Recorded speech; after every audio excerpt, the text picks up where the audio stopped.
I was born in Nigeria. I was born in a very small town. Neither of my parents went to school, but I've always just loved reading. And I think it's my escape in a way that there's so much chaos around and I always want order. So I would just be reading.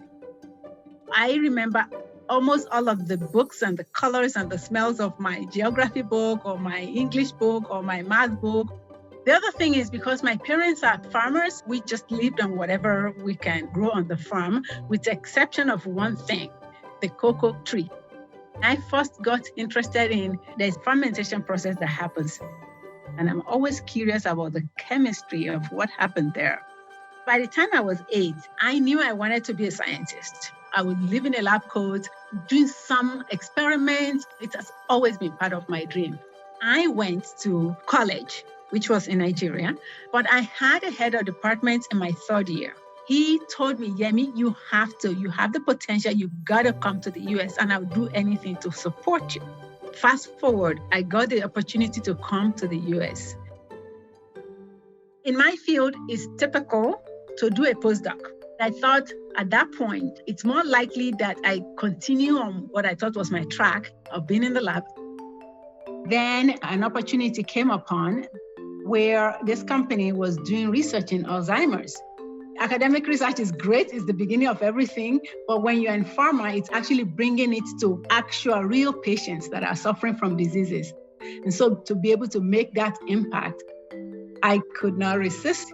In pharma, all of the science departments are so woven together. The collaboration, the interdependency, the rigor, and the fidelity that has to be built into it.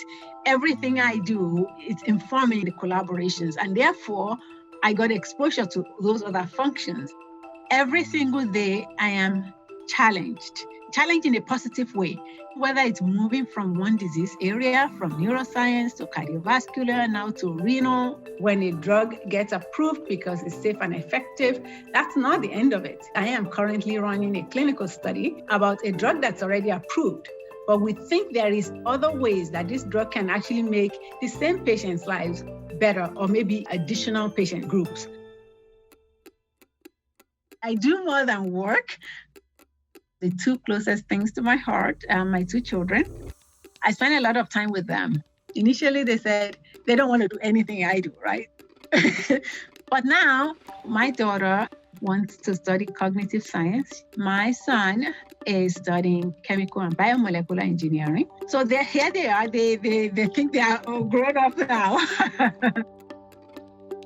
I love to be involved in my community. I'm a person of faith, so we go to church and we have church support. But I just made a pact with my children that I will not sign up for anything because I have a tendency to raise my hand and then I get really busy. Right now, apart from serving on the board of a school and also being the VP of my neighborhood association, those keep me busy. And then I found a remedy in exercise. I go out to nature and just enjoy it and take walks and clear my head.